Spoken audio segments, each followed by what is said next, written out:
Os empresários, eles montam a estrutura de crescimento da maneira errada. Se você quer crescer e falar, poxa, como é que eu escalo a minha empresa? Como é que eu escalo o meu departamento de marketing? Você tem que pensar, se o meu departamento de marketing hoje fosse 10 vezes maior do que é, como seria a estrutura? Quando eu fui para ser preso, eu falei, cara, não posso ser preso. Eu só tô na China para atender os caras de importação, eles estão chegando. O motivo de eu vir para a China é fazer isso e você tá me impedindo de fazer o motivo. E aí o cara olhou, o delegado olhou, falou, tá bom. Então você vai fazer seu trabalho e daqui 10 dias você volta para ser preso. É muito difícil pro governo atual fazer qualquer coisa que resolva, porque é contra as políticas que eles pregam. Ou ele vai tudo contra o que eles sempre pregaram, ou eles têm que culpar outras coisas, né? E o que eles estão fazendo é culpar outras coisas.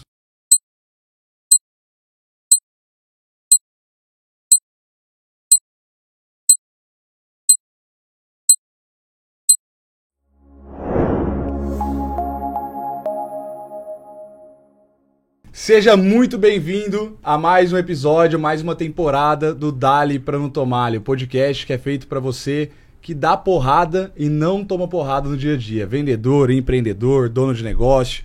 Hoje, um cara muito especial, o cara que vocês já viram o podcast dele aqui, que ele que ajudou a gente a iniciar o nosso podcast. Rafinha, seja muito bem-vindo aí, vamos tocar junto. Boa. Lincoln, primeiro, baita prazer estar com você aqui, com o Lincoln também, hoje são dois na mesa, então vou ter que diferenciar, mas quem já assistiu meu episódio aí na primeira temporada, estou de volta agora com uma missão de, nessa temporada, ser meio que um co-host, apoiar esse cara aqui, não sei como eu vou apoiar ele, que ele é muito mais alto que eu, mas aprender com ele e com todos os convidados de peso que tem, uma grande oportunidade aqui, obrigado pelo convite, vambora, Dali. Boa, Dali Pra Não Tomar. E hoje, um convidado mais que especial, um cara que conhece a China na palma da mão dele e que tem um nome diferenciado.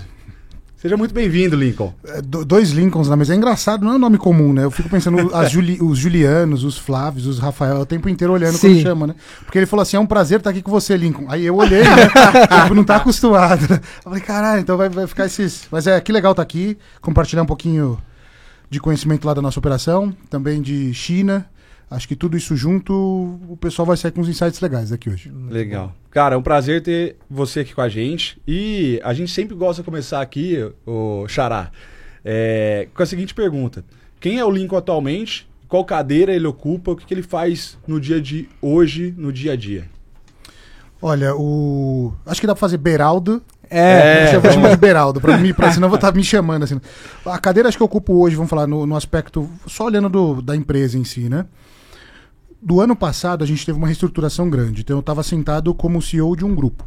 Então a gente montou, eu posso até contar a história um pouco, mas a gente estruturou todas as empresas para ficar num ecossistema de grupo. Então uma empresa ajudava muito a outra, os leads eram passados sempre para outra empresa a um custo zero. A gente não obtinha nenhuma vantagem da passagem de bastão de cliente, não existia um kickback, vamos falar assim, de volta, porque o interesse era crescer como um grupo. Certo. Mas ainda assim, no ano passado, a gente começou a criar uma definição que isso estava trazendo algumas... Foi uma ótima maneira de acelerar, mas agora a gente viu que estava trazendo algumas decisões, porque um grupo, de uma certa maneira, ele cria algumas burocracias para empresas menores que querem velocidade. Então, nesse ano, vamos falar assim, foi oficializado que não há um grupo. Né? Então eu sou um CEO da Chinalink. Legal. Vamos colocar assim. Eu sou um acionista de todas as empresas ainda do grupo, então fica um grupo econômico, mas numa estrutura organizacional as empresas funcionam de uma maneira totalmente independente.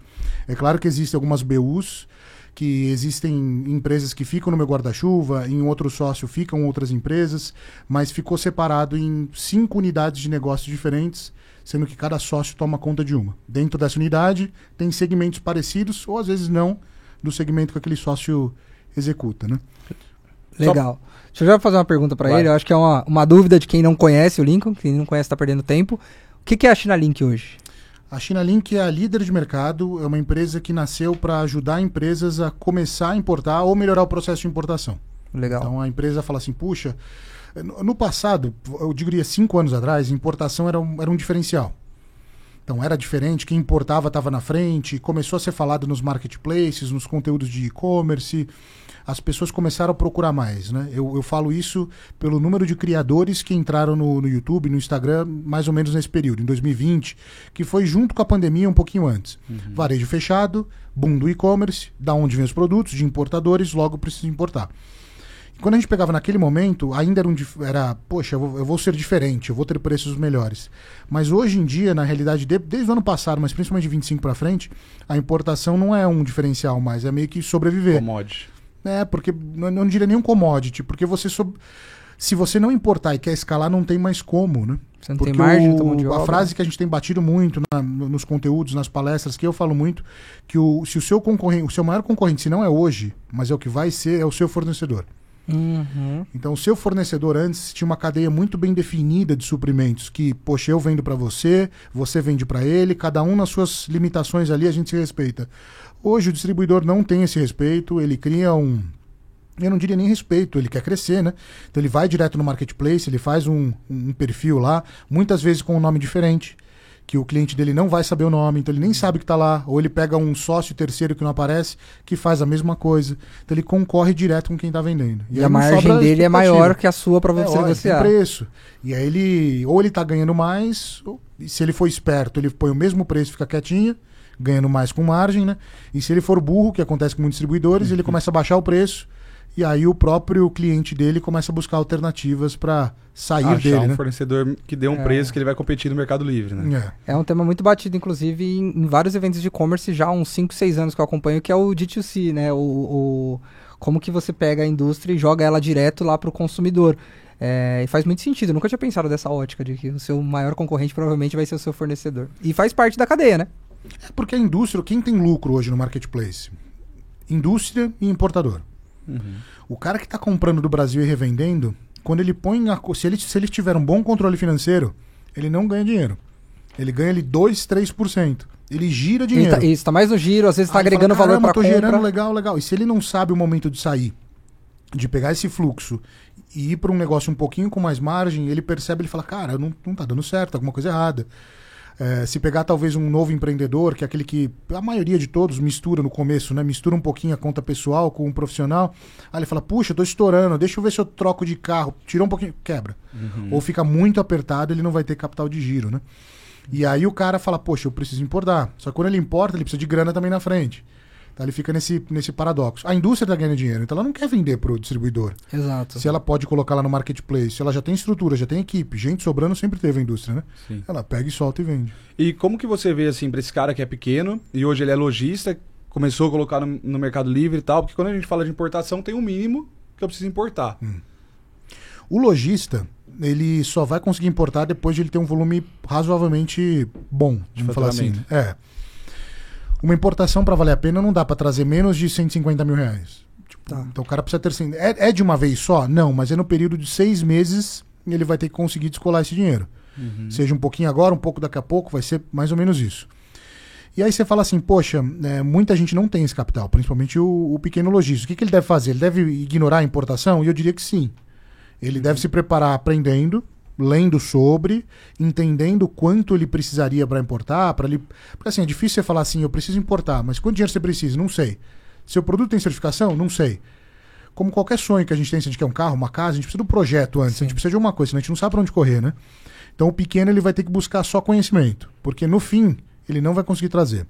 E o que o pequeno tem que focar? Como vender mais, como... Criar marca. E aí você fala assim, poxa, mas você acabou de falar que a margem é apertada para quem revende. Aí que é a guerra que não sobrevive todo mundo. O cara vai ganhar pouco, vai se ferrar, vai trabalhar muito, até que ele vai conseguir girar para importar. E se ele for um pouquinho ligeiro, ele usa no Brasil ainda para customizar um pouquinho o produto. Porque quem customiza alguma coisa diferente do que está todo mundo trazendo, pode cobrar 5, 10% a mais. A personalização. E esse 5, 10% a mais é o que vai fazer a diferença total no resultado financeiro dele, né? É o que traz a margem pro negócio. É. E vamos falar assim, você falou aí, 150 é o mínimo que o cara tá. Mas dos caras que vocês começam a trabalhar lá, quanto que os caras têm que estar... mais ou menos isso. Um ICP assim, porque assim, cara... vamos pegar, a gente gera... A gente tem bastante dinheiro em mídia que a gente coloca, né? Tem bastante marketing inbound. Tem um grupo de clientes que vem dos eventos que a gente faz, né, os leads novos. Tem outros que vêm da indicação dos clientes, mas o volume ainda 80% inbound. Mais ou menos por dia dá em torno de 150, 200 leads dia, né?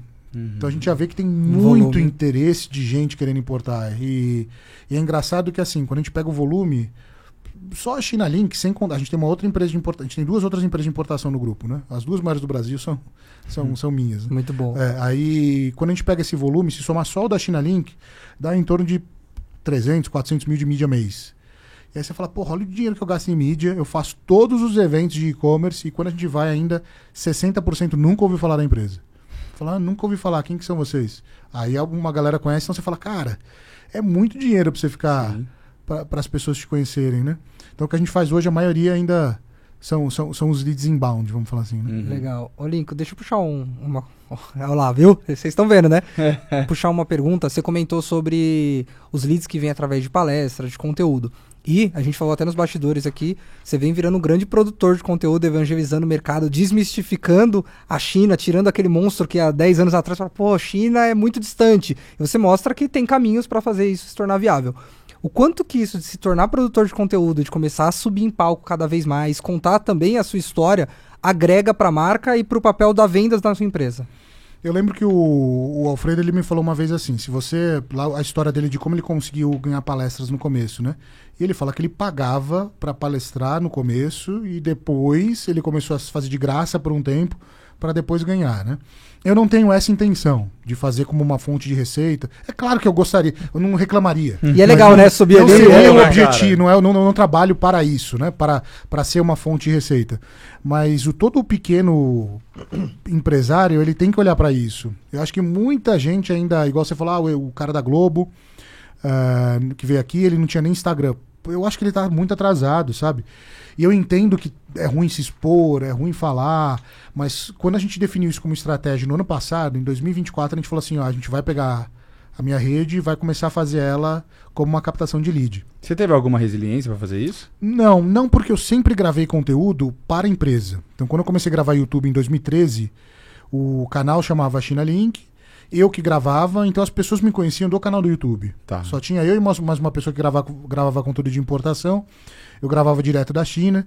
E eu fiquei conhecido no segmento, vamos falar assim, no YouTube. Até que teve uma mudança de como as pessoas absorviam conteúdo, né? Antes, quando só tinha os vídeos longos do YouTube, era como se fosse videoaula. As pessoas estavam acostumadas a assistir 5 minutos, 7, 10 minutos de aula. Hoje, se você pensar, até se você vai gravar curso para vender, você não pode pôr aula de mais de 7 minutos. A galera não consegue prestar atenção, né? E eu não fiz muito bem, eu diria, esse shift de conteúdo denso de 5, 7 minutos aula para 1 minuto autoexplicativo, mais divertidinho, que foi o Reels, né? Eu não peguei esse boom do Reels. E aí aconteceu, eu diria que o público parou de ver YouTube e começou a ir para o Instagram. O meu Instagram começou a crescer, às vezes até tanto, não em questão de seguidores, mas às vezes de engajamento, porque você segue uma empresa, muita gente segue, mas é difícil, não é todo mundo que acompanha tudo, né? E como pessoa, as pessoas não acompanham mais. Eu falei, poxa, a gente poderia trabalhar isso. E a gente falou, vamos montar uma estrutura. O departamento de marketing hoje é bem robusto lá, né? Tem bastante gente, é bem definido, bem estruturado. E a gente falou assim, a gente precisa começar a ter um social, uma estratégia só para a rede. A gente chama do Lincoln Ads, que são os meus ads, ou a rede do Lincoln. Então assim, a gente trata como um canal, né? Um canal específico mesmo. E é um canal mais rentável, de volume ainda não é alto, mas ele é o ROI maior, assim, é muito ROI. Muito ROI. Volta... A gente não põe muito dinheiro e volta bastante, né? Em questão da... A gente estava com uma teoria, né? A gente sempre estuda os ads, tudo. Mas a gente estava falando, poxa, tem um número que quando você coloca até tal, o seu lead é bom. Mas se você aumentar um pulinho, ele começa a expandir tanto o seu público que começa a cair a qualidade. Isso. Então tem a linha tênue entre muito e pouco que a gente fica testando. Você abre a boca do funil demais, né? Mas aí quando a gente começou a criar, hoje, por exemplo, eu tenho uma social que fica... só pra mim, né? Antes a gente dividia muito. Você pega aí essa conta e essa. Você pega essas duas. Você faz essas 3. Tinha até uma agência de marketing interna que cuidava das empresas, né? Como uma das empresas do grupo. Como o BU ali. E hoje a gente separou. Então tem uma pessoa só que me segue, que me acompanha nos eventos, que tira foto, que posta. Porque demanda muito tempo, né? Sim. Eu queria até entender Parece isso, que é só postar, né? Não, exato. E assim, eu queria até entender isso. Quando você fala do departamento de marketing, aí era um grupo e agora são algumas BUs. Existe o grupo ainda, mas tu não é CEO do grupo. Tu é CEO do China Link. Certo. É isso que a gente pegou aqui do contexto. Quando você fala no departamento de marketing, quantas pessoas são hoje nesse departamento? E assim, cara, depois eu vou entrar aqui um pouco na sua história, mas tu veio de uma empresa raiz, né? Nem tinha isso tudo de conteúdo, etc, quando tu começou. Como que foi pra você saber o nome da pessoa certa que você vai contratar, o cargo, é gestor de tráfego, é um analista de marketing? É importante entender que o grupo, apesar de não existir, eu brinco que tudo nasceu da minha... Eu pari todas as empresas, né? Então, a mesma estratégia inicial de captação é a mesma. Então, assim, é claro que existem variações, mas 75%, 80% da fórmula de sucesso de expansão de todos os negócios abaixo foram a mesma. Playbook tá ali. Playbook comercial, de como é o vendedor. A gente sempre acreditei muito em máquina de vendas, então tem playbook de vendas, playbook de leads, SDR, sempre teve isso. Então a gente lança um negócio novo, mesma linha de raciocínio. Quem vai fazer o tráfego, quem vai fazer SDR, quem vai fazer o closer. Eu sou muito fã de onboard, então eu sempre acredito que serviço, como meu serviço, todos os serviços são high ticket. Nada é barato, né? Então precisa ter um onboard. Então o onboard precisa ser bonitinho, com um monte de gente na call, precisa explicar para alinhar as expectativas do que o vendedor fez, do que vai ser entregue. Depois disso eu gosto muito de unir o físico com o digital. Então tem um onboard digital, mas o cara sempre vai receber alguma coisa física na casa dele, seja um livro, um kit. A gente tinha feito uma coleção de pelúcias que era tipo da Parmalat, um tempo dos bichinhos da China. Eu sempre acreditei. Então esta fórmula é usada em todos até hoje. Então assim, vamos pegar uma outra empresa do grupo, que é de contabilidade. Então esse de contabilidade pro e-commerce, mesma fórmula. E a gente sabe como escalar. Até no meu livro eu falo que os empresários, eles montam a estrutura de crescimento da maneira errada. Se você quer crescer e falar, poxa, como é que eu escalo a minha empresa? Como é que eu escalo meu departamento de marketing? Você tem que pensar, se o meu departamento de marketing hoje fosse 10 vezes maior do que é, como seria a estrutura? Como deveria ser o departamento perfeito de marketing do meu negócio se ele faturasse 10 vezes mais, 100 vezes mais? E aí você desenha. Depois que você desenhou o departamento perfeito, você volta ano a ano para trás, reduzindo e condensando as pessoas. Então, numa estrutura perfeita, o marketing teria 10 pessoas. Mas, poxa, não tem sentido, porque eu ainda não faturo X. E se eu faturasse X menos 30%? Talvez não são 10, são 7, essas duas pessoas fazem isso, essas fazem isso. E se fossem tal? E eu vou reduzindo até o momento atual. O problema das pessoas quando criam um modelo de escalar, principalmente em estrutura organizacional de pessoas, poxa, se eu crescer um pouco, o que eu faço? Eu contrato um cara a mais para esse departamento. Aí começa a crescer, você contrata de repente um outro social. Nossa, agora eu tô tendo muita demanda de design. Vou contratar um design. E aí dá errado. Só vai jogando, né? Porque depois de um tempo não fica produtivo, fica errado. Então, a maneira como a gente fez, a gente está muito bem desenhado os departamentos daqui a 5, 10 anos. O ideal de cada departamento. Sim. Então, mesmo que a contabilidade hoje, por exemplo, só tenha uma pessoa de marketing, eu sei qual o próximo passo a contratar. Eu sei qual seria, se a gente crescer um pouco, qual é a posição que a gente tem que contratar, né? Então eu diria que essa foi a diferença de escalar todo o grupo, né? Então a estrutura hoje da Chinalink em si, por exemplo, tem um head. Você precisa ter um cara de confiança, a gente pode até discutir como que a gente chegou nessas pessoas, como que a gente contrata, mas tem o head, e aí a gente divide um pouco em social. Então vai ter pessoas de social, tem pessoas de audiovisual, tem designers. E aí tem duas pessoas, no caso, que são um pouco mais estratégicas. Uma a gente foca um pouco para aquisição e um pouco outro voltado para retenção / copy. Tá. Legal. Essa é a estrutura do time de marketing hoje só da Chinalink. Então assim, na outra empresa funciona diferente, nessa aqui funciona diferente. Mas sempre tem como base muita força no audiovisual. Eu acho que as pessoas, elas não valorizam tanto isso. Elas acreditam que é só pegar um social terceirizado, aí ele busca na internet, ele pega uma estagiária de publicidade ou uma empresa que vai cobrar... Irmã, aposta aí, R$400 por mês, R$500, e aí começa a falhar, não tem como. Agora, a gente sempre focou o quê? Em conteúdo de valor agregado.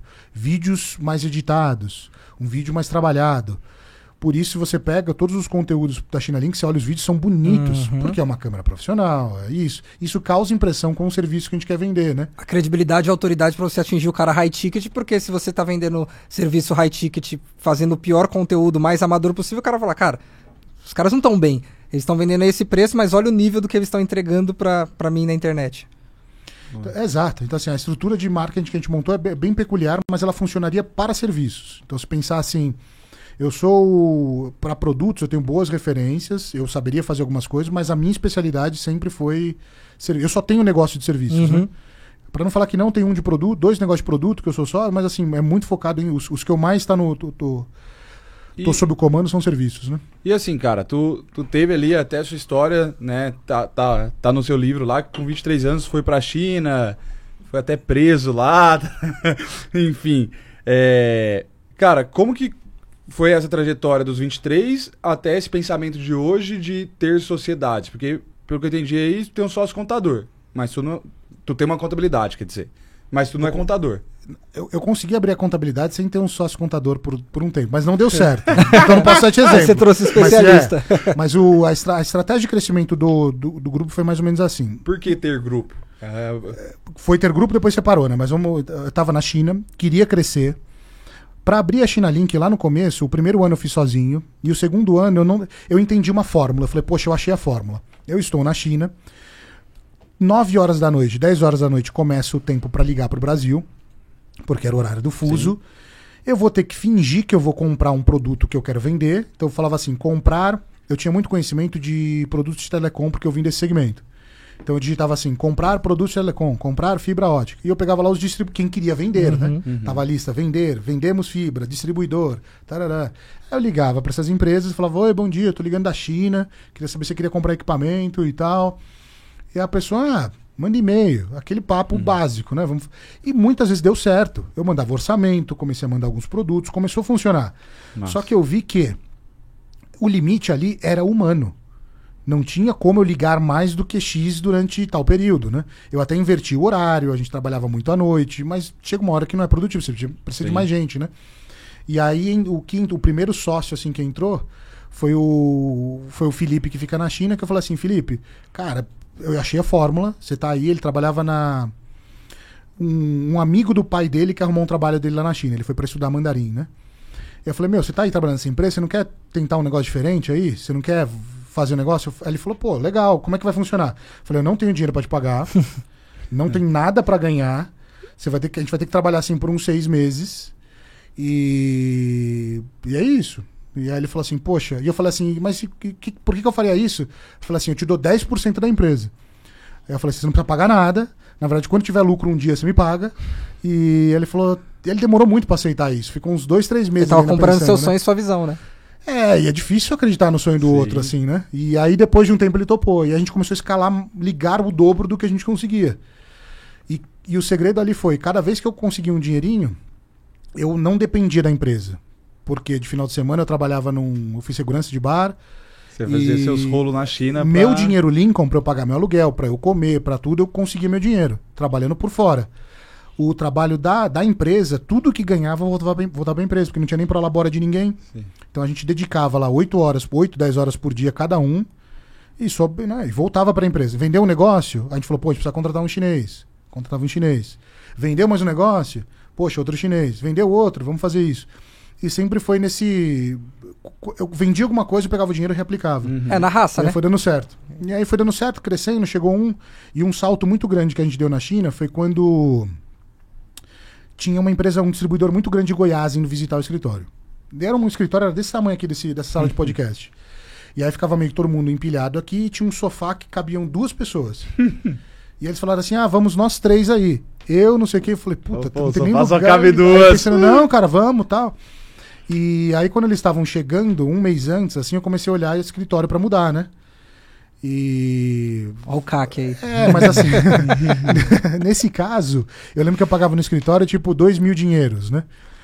E eu falei assim, poxa, não tem como eu pegar um escritório maior por no mínimo o dobro que isso, né? E pra quem tá começando, duplicar custo fixo de escritório é fixo, é né? muito difícil. Eu falava, cara, e agora? É contrato. Aí eu falei, all-in, né? Eu peguei um escritório que era 6.500 dinheiro. Ou seja, 3 vezes mais do que eu pagava. Aí o escritório tinha uma salinha de reunião que cabia 6 pessoas, e cabia os lugarzinhos. Tipo, fiz essa mudança uma semana antes do cara chegar. E fechou. Então eu sempre fui muito maluco, agressivo nas coisas, que deu certo. E aí eu falei assim, poxa, e agora que tá crescendo, eu preciso ir pro Brasil. E aí eu preciso abrir de volta no Brasil, comecei a pensar para abrir. Por quê? Abrir no Brasil de novo? Por contato comercial. Eu entendi que a operação eu já estava bem, quanto o que era mais difícil para mim era captar o cliente. E o que era mais difícil para o cliente era a operação na China. Eu precisava me fazer visível. Não tinha ninguém para olhar no olho. Eu comecei a fazer blog, a gente era muito bom no SEO, então a gente estava sempre bem posicionado. Eu fui o primeiro a acreditar no meu segmento em Facebook empresas, quando tinha. Porque todo mundo falava assim, Facebook é para pessoa física, acabou de lançar, o que você quer pôr empresas? Eu acreditei, comecei a montar um perfilzinho lá. E comecei a me falar, olha, estou na China. E aí quando abriu no Brasil, quando eu queria abrir no Brasil, eu falei, poxa, mas eu vou abrir com quem? Como? Tal. Eu preciso de alguém que venha para cá, aprenda para voltar. E a gente começou a abrir processo de trainee. E aí ia 2, 3 brasileiros por ano. Você levava os caras pra lá? Levava os caras pra lá, ficavam lá 2, 3 anos, ficava lá 1 ano. E um desses, foi total acho que uns 9 brasileiros. Dos 9, um deu certo. Que é um dos sócios até hoje, que cuida de uma das empresas. Né? Então ele foi pra lá em 2014, ficou 1 ano e meio. E aí, 2015, final de 2015, ele voltou pro Brasil pra abrir o escritório. Então esse foi o primeiro sócio, vamos falar assim. O segundo, né?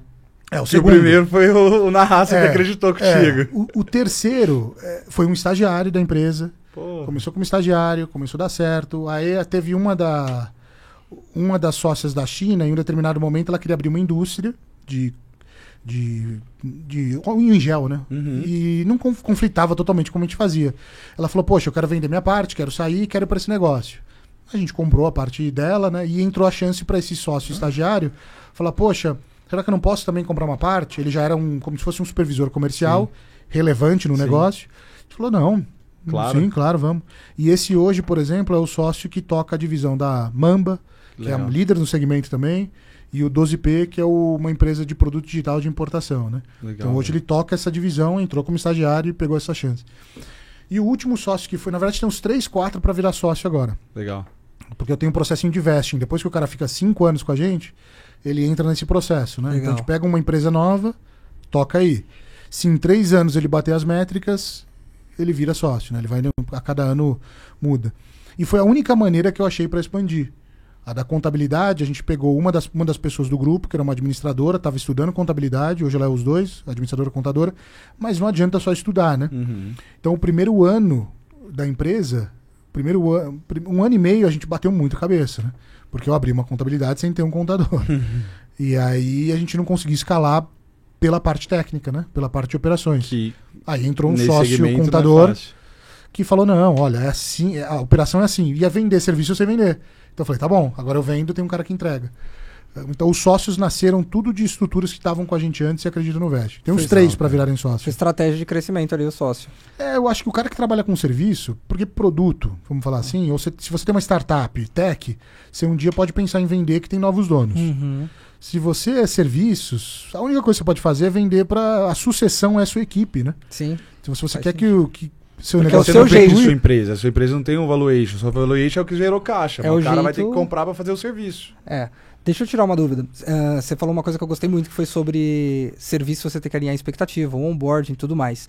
E eu acredito muito nesse poder do onboard, porque é diferente da água que você mostra e fala, ó, a água tá aqui, esse é o rótulo. Você vai entregar depois o serviço e se não tiver bem alinhado, vai dar merda. Esse é o resumo que eu tenho.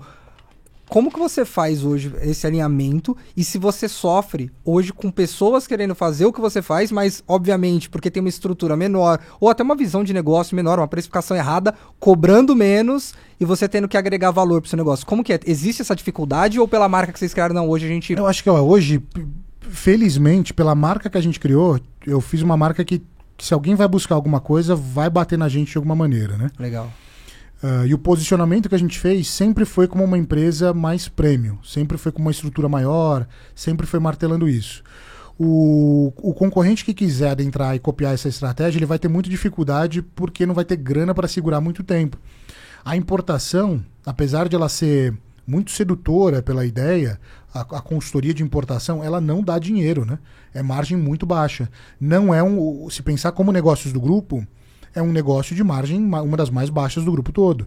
Tem outras, apesar de ser serviço, é muito custo envolvido, né? Sim. Tem que manter um escritório inteiro na China, muita visita à fábrica, muita despesa de viagem. Então, quando alguém tenta copiar isso, sofre. A maneira que você consegue, um concorrente mais fácil de entrar como consultor de importação, é a estrutura low cost, enxuta, ele mesmo, home office, Falando talvez com o cara uma batendo pessoa achando um parceiro na China e fazendo isso. E aí esse cara, hoje a gente não vê tanto como concorrente, né?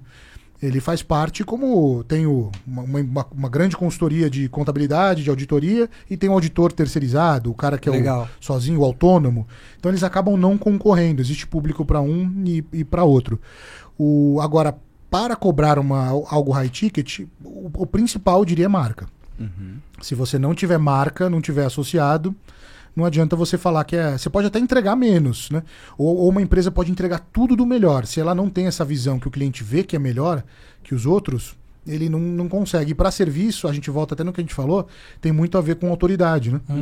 Onde que essa empresa tá? Quem já usou o serviço Quem dele? já contratou? E aí, Quem tá por trás? né? E quando a gente pega um monte de empresa grande, empresa famosa, que já entrou, prova social e estratégia do ano passado, a gente começou a se associar aos influenciadores, né? E isso aí deu um peso, uma chancela muito forte. Porque não é acho que tem uma grande diferença entre você pegar um embaixador e ele é só seu embaixador, e a outra é prova meu serviço aqui e diz o que você acha. Que foi o que a gente fez. E a resposta foi muito boa, né? Legal. A entrega do nosso serviço de viagem da Canton Fair não tem comparação. Esse é o NPS mais alto, né? Porque a importação, às vezes a pessoa se frustra porque são muitos envolvidos. Tipo, você tem Tem a burocracia, tem né? portos, você tem fornecedor, você tem porto, você tem navio, você Meu tem o Deus. cara que... E uma coisa atrasa, como você é o ponto de contato, acaba às vezes fazendo com que você seja o culpado, né? Poxa, eu te contratei, nada poderia dar errado. E não tem como, é uma obra gigantesca, né?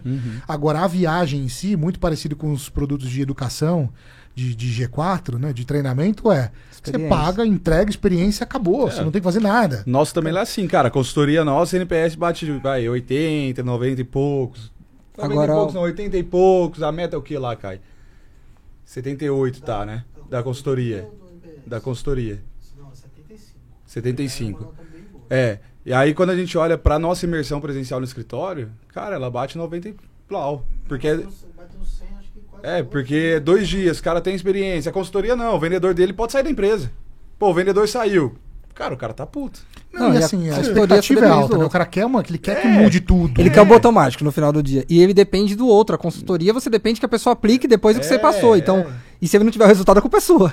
Legal. Tá curtindo esse conteúdo? Então se inscreva no canal pra você não perder nenhum episódio.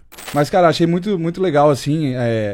Acho que tu trouxe mais uma vez esse poder de branding. E aí mostra muito essa questão do departamento de marketing. E querendo ou não, os seus investimentos são pesados, dependendo do porte da empresa, para conseguir ter essa estrutura de brand, de marca. Mas quando a gente fala assim de empresas de serviço, cara, por onde começar a construir esse branding, essa marca?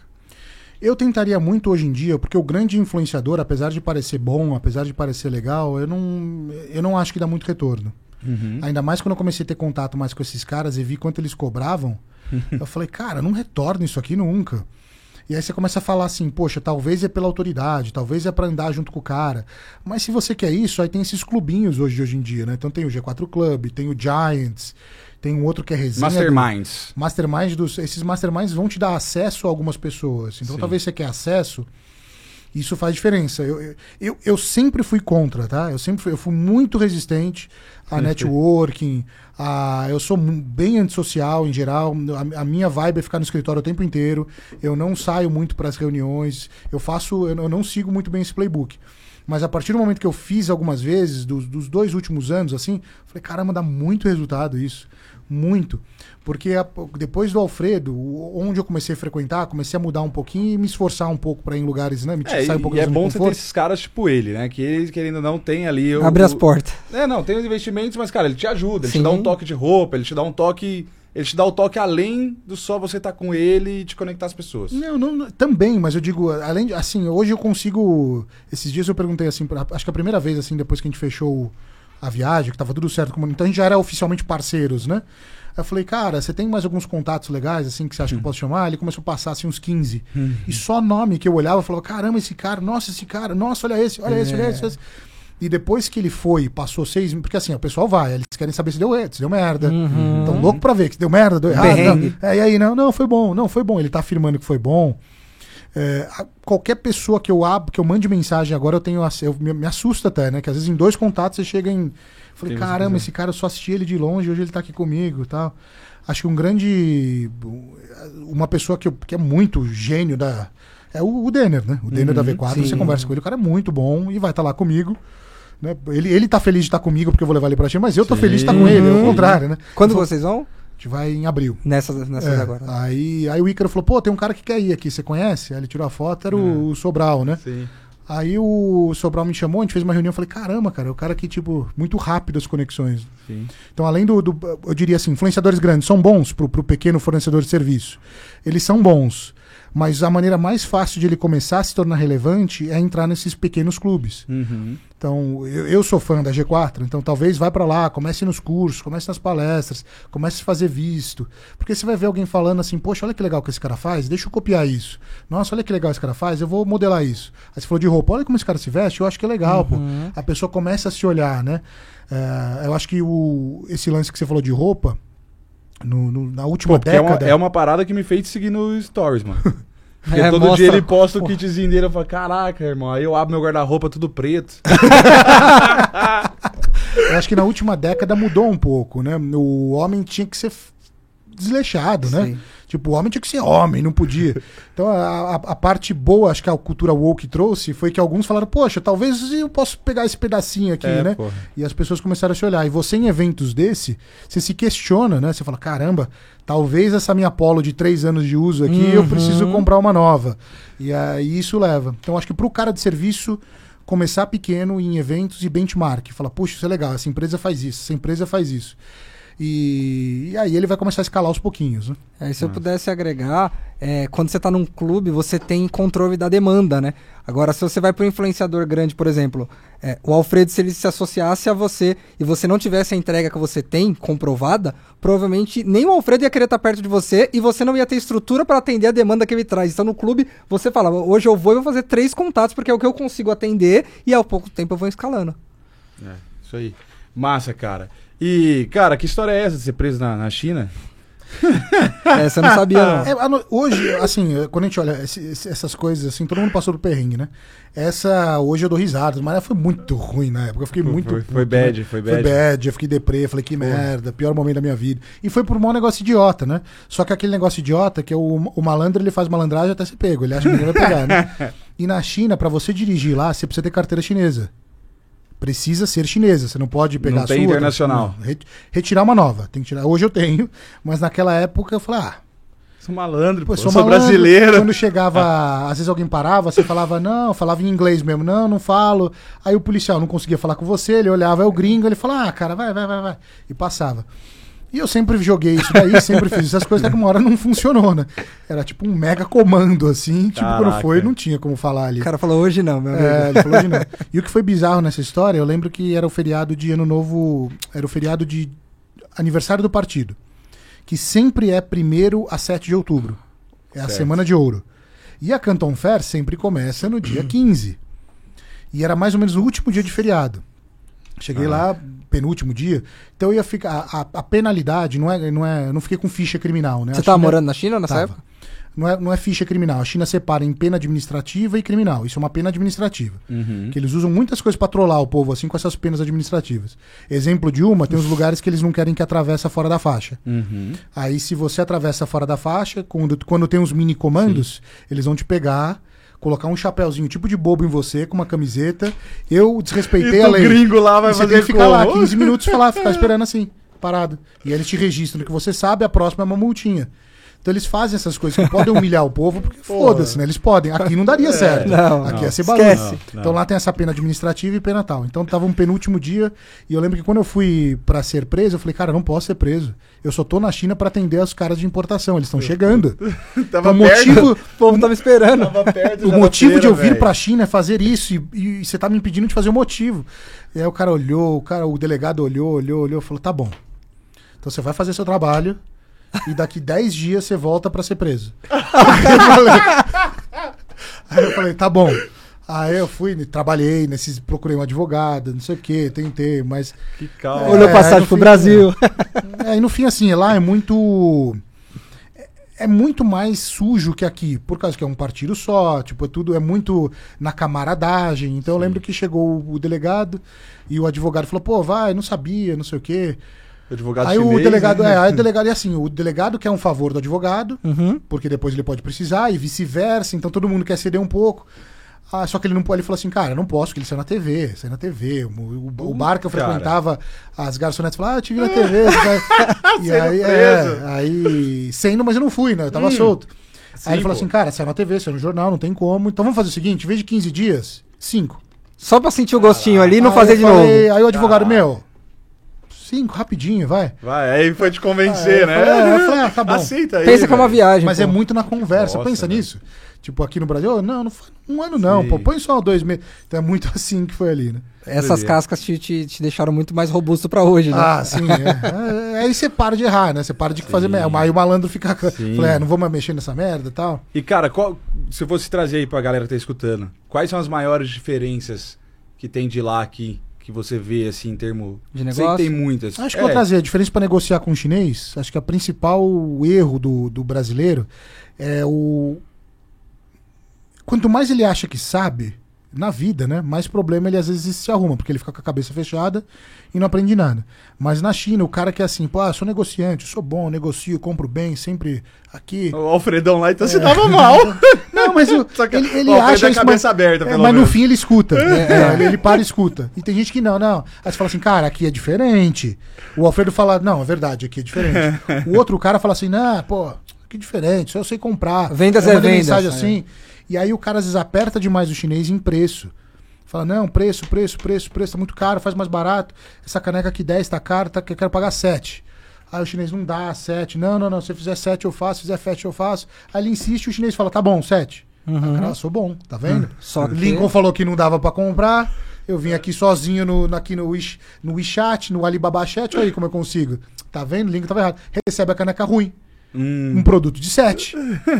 Você vai ser. Então, assim, o chinês entregou um produto que você pediu de 7, não de 10. Então, assim, isso acontece muito. Eles modificam a qualidade do produto Pra Pra te entregar no seu entregar. preço. E pô. diminui a entrega. E eu acho que isso vale pra tudo, né? No final do dia, se você espreme muito, porque a gente sabe quando a gente tá espremendo muito, cara, a gente vai ser o cliente que quando o fornecedor puder, ele vai demitir a gente, pô. E se é um fornecedor O ímpar... problema do chinês é que ele não gosta de falar não. Então É. ele não vai perder pedido. Ele vai falar, você quer esse pedido? Não, tá bom, ok. Eu faço pra ti, Isso toma aí. vem, inclusive, de uma pergunta que eu ia te fazer, porque eu não fiquei muito tempo lá, acho que fiquei 12 dias, e eu fui muito pra shopping, comprei bastante coisa lá.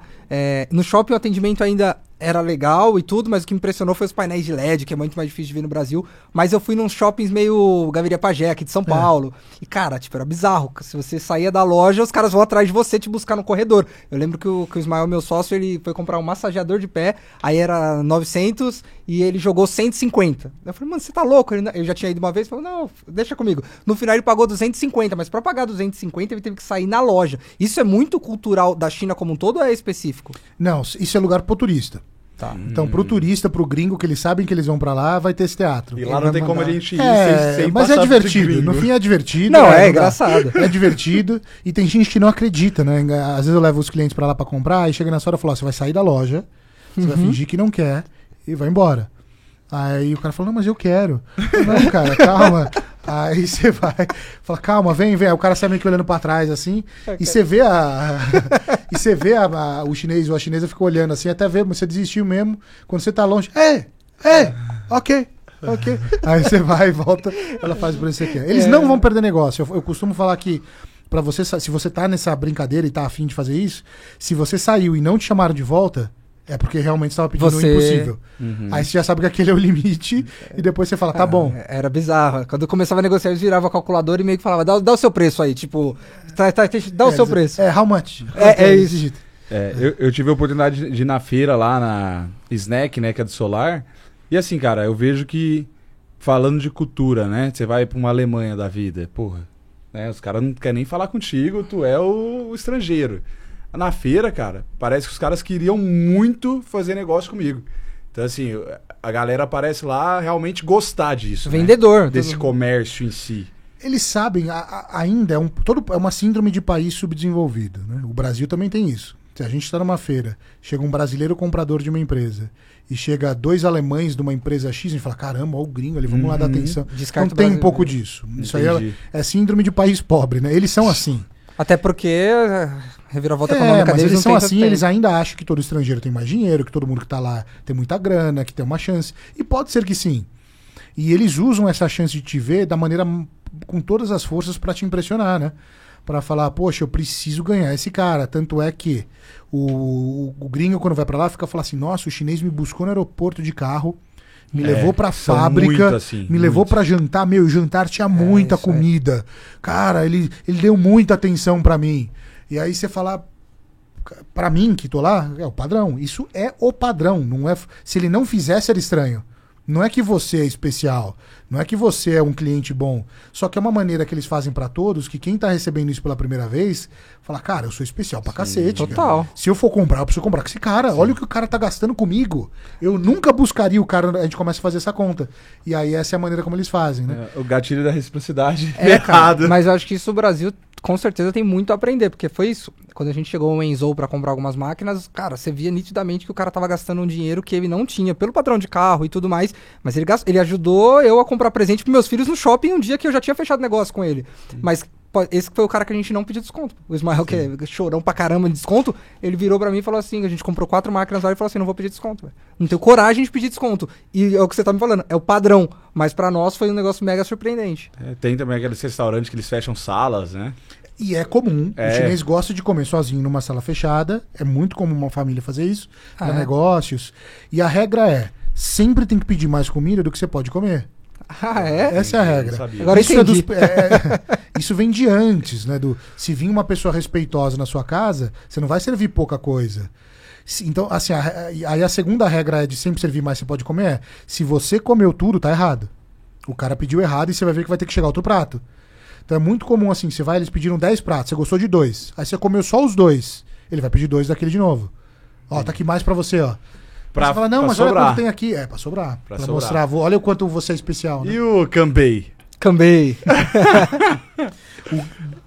Que também é da... Gan é seco. Bei é copo. Né? Então, gambei, copo Mas seco. é cultural deles, entre eles, ou é só quando o gringo tá lá? É cultural deles, não é tão popular como a gente faz aqui. Todos os chineses sabem esse jogo, mas a maneira do chinês negociar entre si, ele primeiro precisa criar uma conexão pessoal para depois falar de negócios. Então, quando você pegar um chinês, se você fosse um chinês e quer vender para ele, você não iria chegar, eu vendo isso, eu vendo consultoria. Você ia chegar a convidar o cara para almoçar, conhecer um pouco mais dele, depois conhecer da família, depois você vai sair para beber, vocês vão ter que ficar bêbados juntos. E depois de um tempo que vocês são amigos, você fala, cara, tem uma consultoria, ponto. Então o processo é inverso. Então o processo de beber, ele vem muito mais para criar o relacionamento, né? Aqui não, a gente é, oi, tudo bem, eu quero comprar isso, é separado. O primeiro contato já é de comercial. A gente não faz o inverso, é até estranho, né? Se você chegar e não falar nada de negócio, oi, só vim aqui não, só pra tomar um café mesmo. Contigo. Aí você fica esperando uma oferta, né? Sim. O que o cara vai ofertar? Tá bom, tchau. Ué, Cara esquisito. cara, assim, mas isso é bom, isso constrói, Sim, né? Então faz você vê sentido. a genuinidade da pessoa. Só que a gente hoje em dia não tem esse tempo, né? Pra esperar tanto o retorno de um cliente. Sim, total. E, cara, puxando aqui, falando, esse do Cambay é legal, porque, cara, quando eu fiz os jantares lá, os diretores de empresas, os caras, né, secando literalmente o copo. E eu queria trazer um pouquinho, cara, seu livro, né? Cabeças de Líder, Mentalidade de CEO. Quando que veio a virada pra escrever?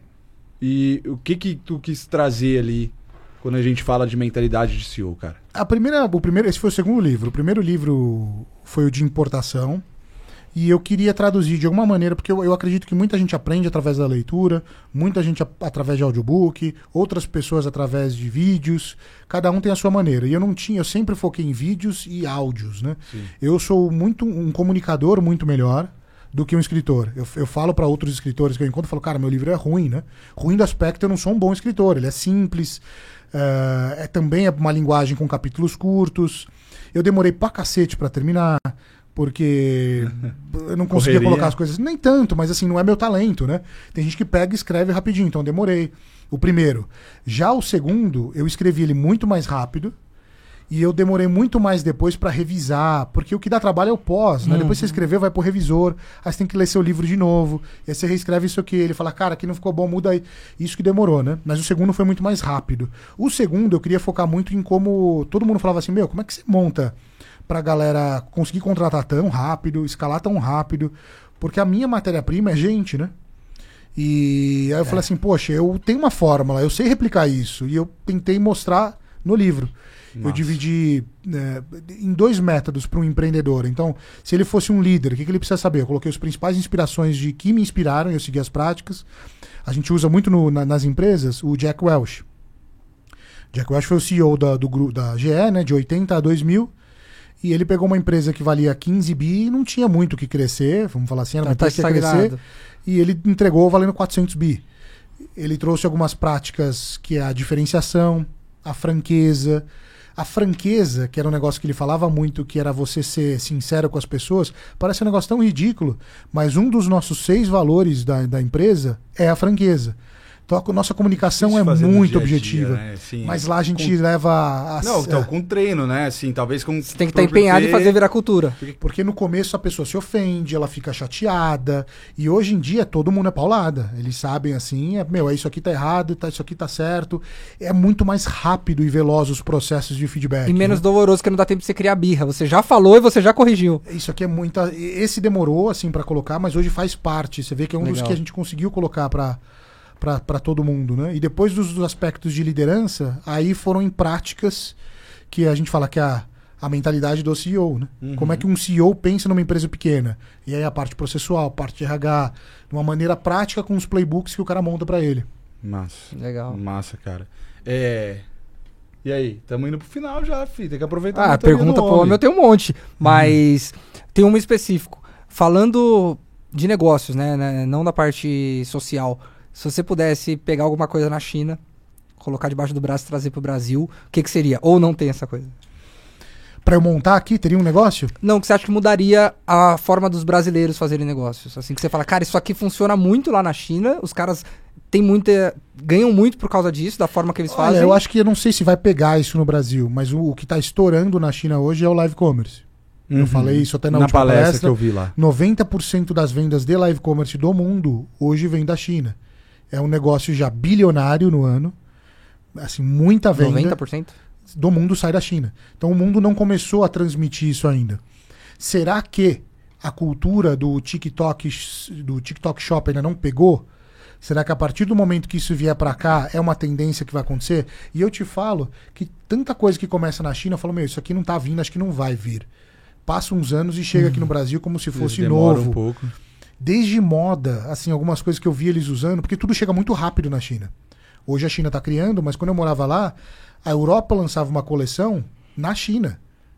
E o chinês sempre foi um consumidor de produto de luxo, né? Então tudo que era lançado na Europa e nos Estados Unidos, imediatamente era junto na China. Eu tinha acesso a coisas muito mais rápidas. Um exemplo, hoje voltou à moda e ficou absurdo, né? A jaqueta puffer. Quando começou a aparecer essa jaqueta puffers lá em 2010 na China, era um coletinho assim, ninguém usava colete com negócio. Eu falava, mas quem vai usar? Que ridículo, esse chinês só inventa. Igual tênis do você vem 2 anos todo mundo usando no Brasil, depois agora todo mundo usando, você fala, caramba, então eles ditam muitas coisas. Na época os chineses começavam a usar meia alta no meio da canela, e eu falava, nada a ver, era a época de meia baixinha, que a gente usava meia que não aparecia, né? Ninguém vai usar essas meia altas, que ridículo, tá? A gente tá usando. Então quando eu vejo isso, eu acredito que essa tendência vai vir pro Brasil. Ela não tá agora aqui, mas é muito provável que quando o Instagram...